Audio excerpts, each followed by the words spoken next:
दोस्तों नमस्कार। मैं संजय शर्मा स्वागत करता हूं एक बार फिर आपका आपके अपने चैनल श्रुतिकोश में। और दोस्तों हम बात कर रहे थे राष्ट्रीय सुरक्षा एवं आंतरिक सुरक्षा की, जो कि कक्षा 8 का हमारा चैप्टर है। उसके बारे में हमने काफ़ी कुछ चर्चा कर ली थी। हमने बात कर ली थी कि हमारे यहाँ पे कौन कौन से केंद्रीय बल कार्य कर रहे हैं। हमने बात कर ली थी कि राष्ट्रीय सुरक्षा किस प्रकार की जाती है। हमने बात कर ली थी कि हमारी 3 सेनाएं जो है कौन कौन सी है। हमने आंतरिक सुरक्षा के बारे में बात की और कई प्रकार की सेनाओं के बारे में हमने चर्चा की। अब हम और आगे इसके बारे में चर्चा करते हैं, तो शुरू करते हैं दोस्तों। हमारा जो टॉपिक चल रहा था वो चल रहा था राष्ट्रीय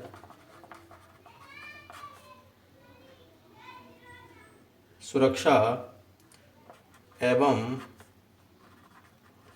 आंतरिक सुरक्षा, कक्षा 8 का ये टॉपिक है दोस्तों, राष्ट्रीय सुरक्षा एवं आंतरिक सुरक्षा। और इसमें हम आज चर्चा करने वाले हैं दोस्तों राष्ट्रीय सुरक्षा गार्ड की। राष्ट्रीय सुरक्षा गार्ड, जिसे NSGB कहा जाता है, नेशनल सिक्योरिटी गार्ड। NSGB इसे कहा जाता है।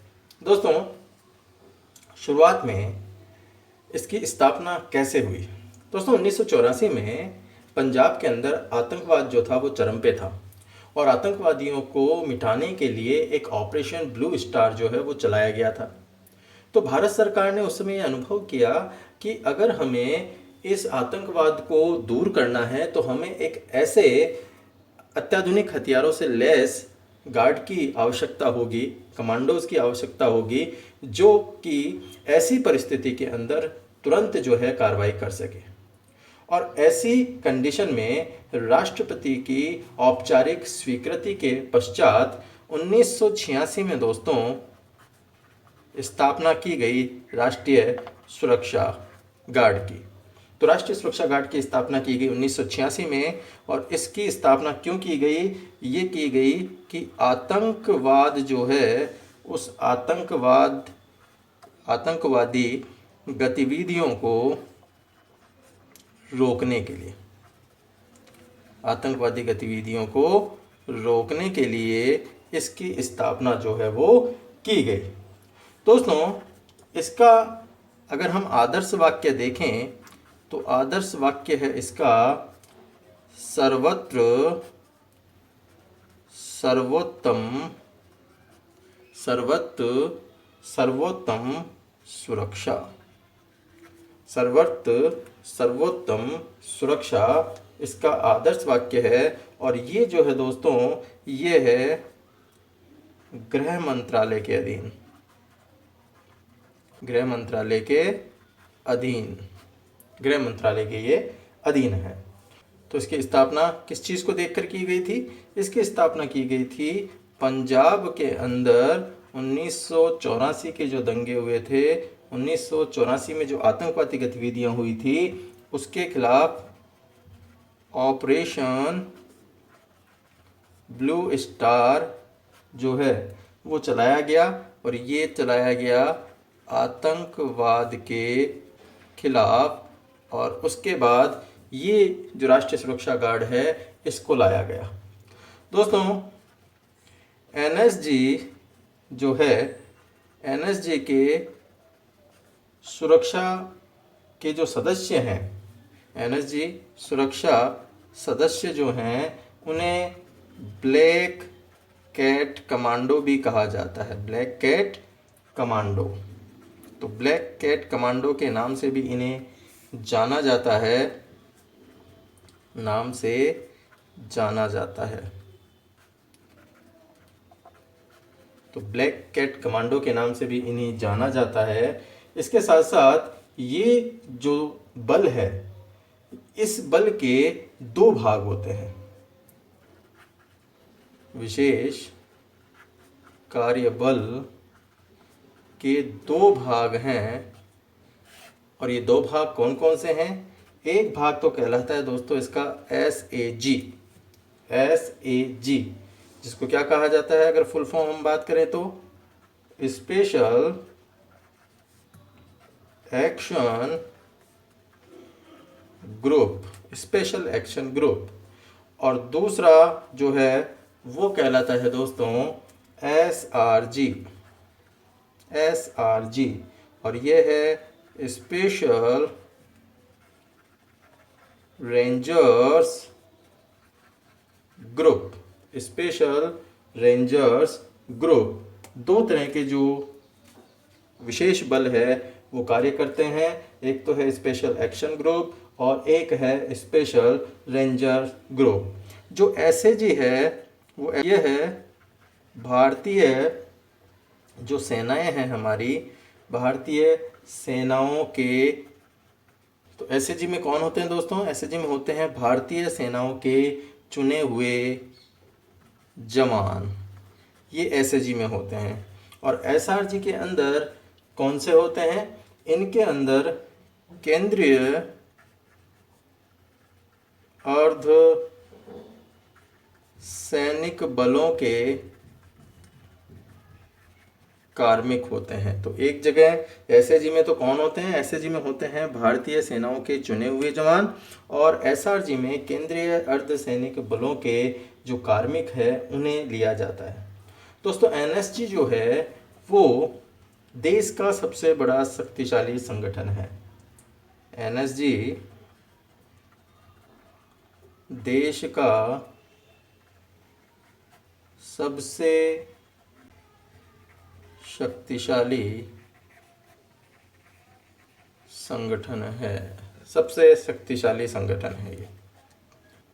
NSG का जो संगठन है वो सबसे शक्तिशाली संगठन है। और इसका आदर्श क्या है दोस्तों? इसका आदर्श है शून्य त्रुटि के लिए, शून्य त्रुटि के लिए उत्कृष्टता को प्राप्त करते हुए, उत्कृष्टता को प्राप्त करते हुए आगे आकर नेतृत्व करना, आगे आके नेतृत्व करना। तो शून्य त्रुटि के लिए उत्कृष्टता को प्राप्त करते हुए आगे आकर नेतृत्व करना जो है वो इसका क्या है? इसका आदर्श माना जाता है। दोस्तों अगर हम NSG के द्वारा किए गए कार्यों की बात करें तो कुछ एग्जाम्पल हम यहाँ देखते हैं। और ये एग्जाम्पल कौन कौन से हैं देखिए दोस्तों।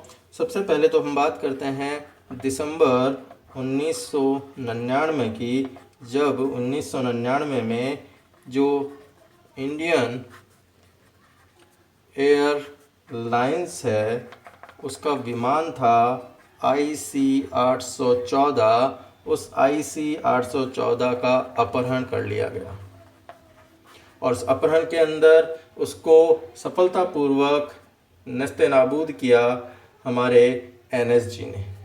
वहीं पर अगर हम एक और एग्जाम्पल की बात करें तो 2002 में जो गुजरात के अंदर अक्षरधाम मंदिर है, उस अक्षरधाम मंदिर में आतंकवादी हमला और इस आतंकवादी हमले को नस्ते-नाबूद किया NSG ने। वहीं पर अगर हम बात करें एक और एग्जाम्पल की तो 26 नवंबर 2008 में जो मुंबई हमला हुआ उस हमले को भी नस्ते-नाबूद किया हमारे राष्ट्रीय सुरक्षा गार्ड ने। तो राष्ट्रीय सुरक्षा गार्ड ने यहाँ पर अदम्य साहस का परिचय देते हुए क्या किया? इस कार्य को अंजाम दिया और अलग अलग अभियानों में NSG के जो बहादुर सिपाही हैं वो देश के लिए अपने प्राण न्यौछावर करते रहते हैं और देश की रक्षा करते रहते हैं। तो ये है इनके साहस का परिचय, यहाँ से नज़र आता है इनके साहस के परिचय को। तो हम ये तो कुछ ही एग्जाम्पल है दोस्तों, ऐसे कई एग्जाम्पल जो हैं वो NSG ने दिए हैं जो देश की रक्षा के लिए वो कार्य करते हुए अपने प्राणों के न्यौछावर होने को भी नहीं देखते हैं और निरंतर देश की रक्षा के लिए कार्य करते रहते हैं। नेक्स्ट हम बात करते हैं दोस्तों असम राइफल्स की। असम राइफल्स। तो दोस्तों असम राइफल्स की जब हम बात करते हैं तो असम राइफल्स में सबसे बड़ी बात तो क्या है, देखिए यह है भारत का सबसे प्राचीन पुलिस बल है। भारत का सबसे प्राचीन पुलिस बल कौन सा है? असम राइफल्स है। वहीं पर अगर हम इसके गठन की बात करें तो दोस्तों गठन हुआ था इसका 1835 में, और ये नाम था इसका कछार लेवी के नाम से। कछार लेवी के नाम से।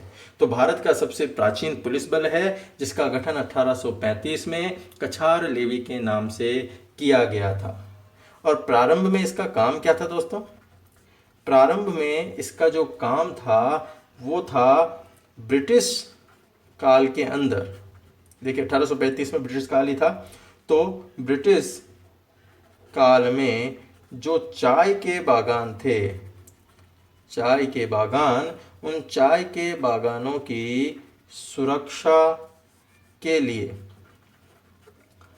और आदिवासी जो कबीलाई हमलावर थे उन हमलावरों को खदेड़ने के लिए इसका गठन जो है वो किया गया था। प्रारंभ में ये कार्य ही इनके द्वारा किया जाता था। दोस्तों इसका जो मुख्यालय है वो मुख्यालय है शिलोंग, मेघालय में। मेघालय के शिलोंग में इसका मुख्यालय है। और 1917 से इसका जो नामकरण है वो असम राइफल्स रखा गया। पूर्व में क्या था? कछार लेवी, और कछार लेवी से क्या रख दिया गया? 1917 में असम राइफल्स इसका नामकरण कर दिया गया। अगर इसके कार्यक्षेत्र की बात की जाए, कार्यक्षेत्र कहाँ है इसका? कार्यक्षेत्र है पूर्वोत्तर के जो राज्य हैं उन राज्यों में, पूर्वोत्तर के राज्यों में। और पूर्वोत्तर क्षेत्र की आंतरिक सुरक्षा करने का जो दायित्व है वो इनका है। और इसके साथ साथ क्या किया जाता है इसके द्वारा? इसके साथ साथ जो भारत म्यांमार की सीमा है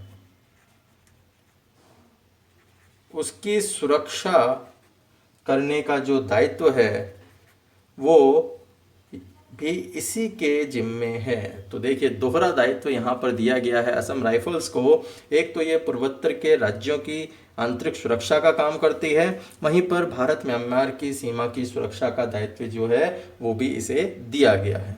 दोस्तों इसके कई अन्य नाम हैं, उनके बारे में भी हम यहाँ पे देख लेते हैं।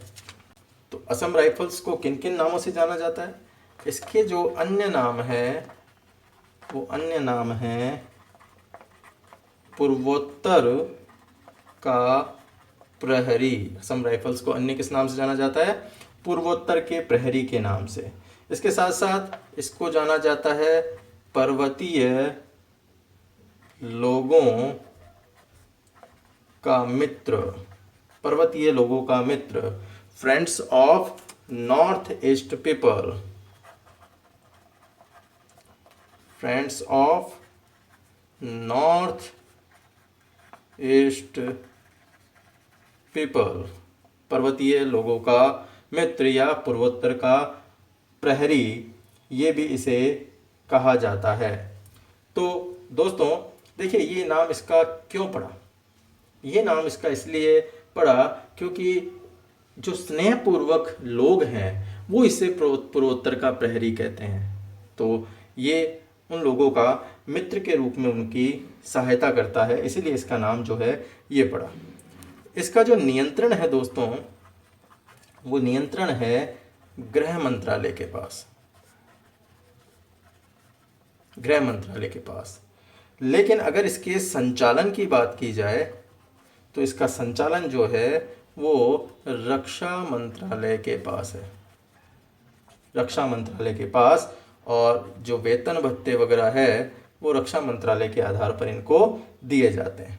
और वर्तमान में अगर बात की जाए तो दोस्तों वर्तमान में 46 बटालियन है, 46 बटालियन इसकी जो वर्तमान में कार्यरत है।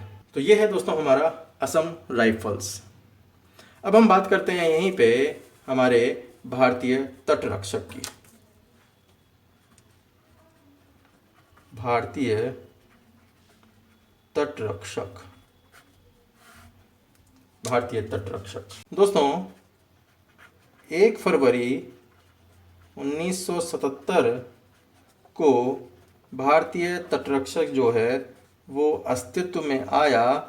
और इसके अस्तित्व में आने का कारण क्या था? इसके अस्तित्व में आने का कारण था शांति काल में भारतीय समुद्री सीमा की चौकसी करना। तो भारतीय समुद्री सीमा की चौकसी करने के उद्देश्य से भारतीय तटरक्षक 1 फरवरी 1977 को अस्तित्व में आया। और इसका जो प्रधान कार्यालय है दोस्तों इसका नई दिल्ली में।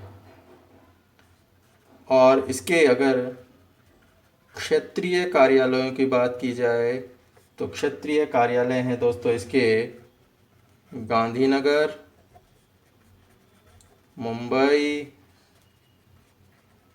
कोलकाता, चेन्नई और पोर्ट ब्लेयर में, ये इसके क्षेत्रीय कार्यालय हैं। तो इसका आदर्श वाक्य है इसका वयम रक्षामः, इनका आदर्श वाक्य है भारतीय तटरक्षक का। और तटरक्षक जो दिवस है, ये तटरक्षक दिवस मनाते हैं दोस्तों 1 फरवरी को। तो 1 फरवरी को ये तटरक्षक दिवस जो है मनाते हैं। और आदर्श वाक्य है इनका वयम रक्षामः। क्षेत्रीय कार्यालय है इनके गांधीनगर, मुंबई, कोलकाता, चेन्नई और पोर्ट ब्लेयर के अंदर। दोस्तों इनके द्वारा भारतीय नौसेना के साथ समन्वय स्थापित करके संपूर्ण तटीय रेखा की गश्त और निगरानी का कार्य किया जाता है। और क्या इनके मुख्य कार्य हैं, आइए देख लेते हैं। भारतीय तटरक्षक के कार्य, क्या कार्य है? देखिए पहला तो कार्य है इनका सबसे महत्वपूर्ण, समुद्री सीमा की निगरानी रखना। समुद्री सीमा की निगरानी रखना, ये इनका सबसे महत्वपूर्ण काम है पहला। दूसरा है समुद्री क्षेत्र में स्थित हितों की सुरक्षा करना। समुद्री क्षेत्र के जो हित हैं उनकी सुरक्षा करना। इसके अलावा संकट के समय समुद्र में मछुआरों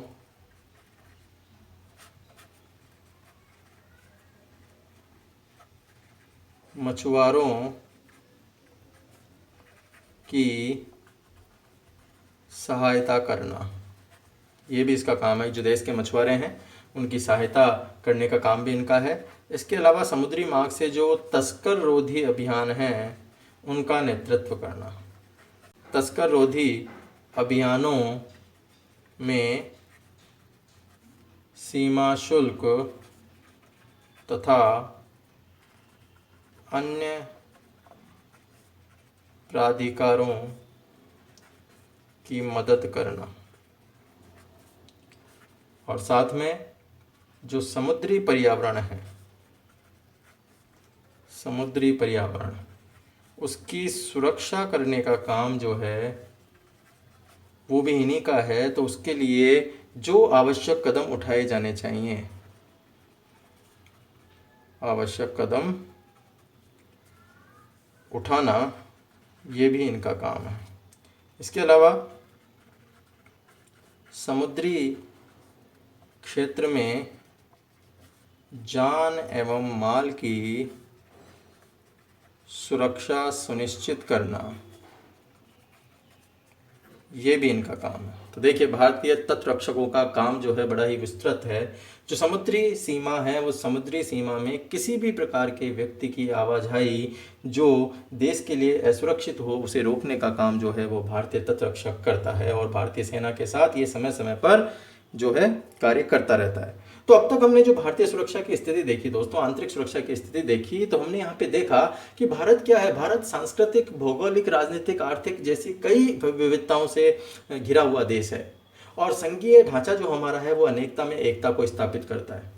और ऐसी स्थिति में यहाँ पे मनमुटाव भी होते हैं, शोषण भी होते हैं, एक दूसरे के विरोध स्वरूप वैचारिक मूल्यों में असंतोष भी उत्पन्न होता है, और ऐसी स्थिति के कारण कई बार हमारी राष्ट्रीय एकता और अखंडता को खतरा पैदा हो जाता है।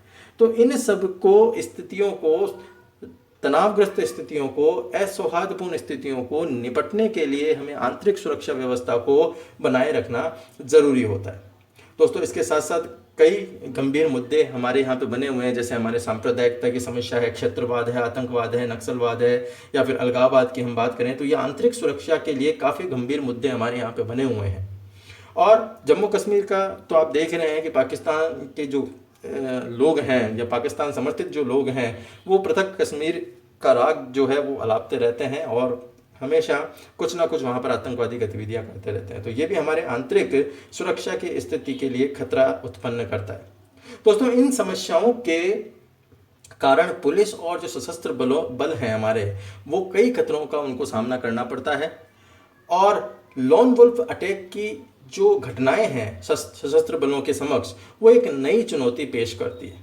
हमारे अलगाववादी हैं, नक्सलवादी हैं, इनके पास आधुनिक उपकरण और हथियार आने से आंतरिक खतरा जो है वो और अधिक बढ़ गया है, जिस कारण से हमारे बलों की जो जिम्मेदारियां हैं वो भी काफ़ी बढ़ गई है। दोस्तों, चाहे उल्फा हो, चाहे माओवादी हो, इनसे निपटने के लिए जो हमारे बल है वो काफ़ी सफलता प्राप्त कर चुके हैं, और आंतरिक खतरों को धीरे धीरे ये जो है महसूस करके, और उनको हमारी सेना ने काफ़ी रौंदने का काम किया है, हमारी पुलिस ने काफ़ी उनसे निपटने का काम किया है। और सरकार और पुलिस के मध्य जो सामंजस्य है, सरकार और सेना के मध्य जो सामंजस्य है, उसके द्वारा हमने उन चीज़ों को जो है वो उनसे निपटने का काम किया है, और हमारे जो लोग हैं उन लोगों को मुख्य धारा में लाने का प्रयास किया है, उनको आधारभूत सुविधाएं देने का प्रयास किया है। दोस्तों, इसके साथ साथ देश की सुरक्षा हेतु नागरिकों के भी कुछ कर्तव्य हैं, तो उनको भी हम एक बार देखते हैं। नागरिकों के क्या कर्तव्य हैं? क्या केवल सेना के ही कर्तव्य हैं क्या? सारे नागरिकों की भी कुछ कर्तव्य है, देख लेते हैं हम नागरिकों के क्या कर्तव्य हैं। तो हम देखते हैं दोस्तों, देश की सुरक्षा हेतु नागरिकों के कर्तव्य क्या कर्तव्य है? दोस्तों, देश की सुरक्षा की जितनी जिम्मेदारी सेना की होती है, उतनी ही जिम्मेदारी नागरिक की भी होती है, और देश की रक्षा करना हमारा कर्तव्य होता है। तो हमें क्या करना चाहिए इसके लिए? दोस्तों, हमें सबसे पहले तो यही करना चाहिए कि जो हमारे युवा हैं, उन युवाओं को सेना में भर्ती होने के लिए प्रेरित करना चाहिए, क्योंकि जब तक हमारी सेना में अच्छे युवा नहीं होंगे, तब तक वो सैनिक के रूप में हमारे देश की रक्षा नहीं कर पाएंगे। तो युवाओं को सेना में भर्ती होने के लिए प्रेरित करना हमारा कर्तव्य है। इसके अलावा जो गोपनीय दस्तावेज हैं या सूचनाएं हैं, वो विदेशियों को ना दें। ये भी हमारा एक महत्वपूर्ण दायित्व है। जैसे जासूसी जैसे जो गतिविधियां हैं, उनकी जानकारी जो है वो पुलिस प्रशासन को देनी चाहिए।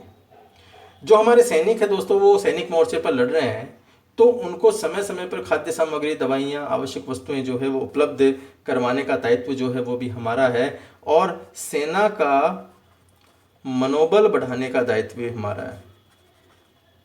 सेना का मनोबल बढ़ाना ये भी हमारा एक दायित्व है। इसके अलावा युद्ध के अवसर पर जनता का हौसला कम ना होने दे। जनता का हौसला कम ना होने दे युद्ध के दौरान, क्योंकि जनता क्या है? जनता ही सेना की सबसे बड़ी हिम्मत है। और सेना और प्रशासन की मदद करें, उनके निर्देशों का पालन करें। ये भी आवश्यक है, क्योंकि जो निर्देश दिए जाते हैं सेना के द्वारा उनका पालन करना भी हमें आवश्यक है। नागरिक सुरक्षा व्यवस्था की जिम्मेदारी भी हमारी हो जाती है, जैसे कि ब्लैकआउट है, प्राथमिक उपचार है, अग्निशमन है आदि के प्रशासन में सहयोग किया जाना चाहिए। इसके अलावा आवश्यक वस्तुओं की कालाबाजारी ना करें, कालाबाजारी व अनावश्यक संग्रह से बचें। ये कई कार्य जो हम कर सकते हैं दोस्तों। अनावश्यक संग्रह, कई बार आप देखते हैं अभी जैसे कोरोना काल चल रहा है, तो कोरोना काल के अंदर क्या हुआ, जैसे ही कोरोना आया तो लोगों ने अपने घरों को जो खाद्य सामग्री है उससे भरना शुरू कर दिया कि पता नहीं कब तक रहे, क्या रहे। तो दोस्तों ये जो आवश्यक संग्रह हैं, अनावश्यक संग्रह हैं, उस अनावश्यक संग्रह से बचना चाहिए, कालाबाजारी से बचना चाहिए। जितनी आवश्यकता हो उतना ही आप अपना संग्रह करके रखें, जिससे कि इस स्थिति से उबरा जा सके। तो ये देश की सुरक्षा के हेतु नागरिकों के कुछ कर्तव्य है जो हमने देखे। इस प्रकार हम जो है वो काम करने वाले व्यक्तियों के बारे में जो भी सूचनाएं हैं वो भी पुलिस को सूचित करके और तन मन धन से राष्ट्र की सुरक्षा के लिए तैयार रहें। ये हमारा दायित्व बनता है देश की सुरक्षा के लिए। एक हमने बात की थी लॉन वुल्फ अटैक की। लॉन वुल्फ अटैक, इसके भी हम बात कर लेते हैं यहाँ पे। ये लॉन वुल्फ अटैक क्या है? लॉन वुल्फ अटैक क्या है दोस्तों? ये लॉन वुल्फ अटैक दोस्तों ये एक आतंकवादी योजना है, आतंकवादी योजना है। और जिसमें क्या होता है, अकेला व्यक्ति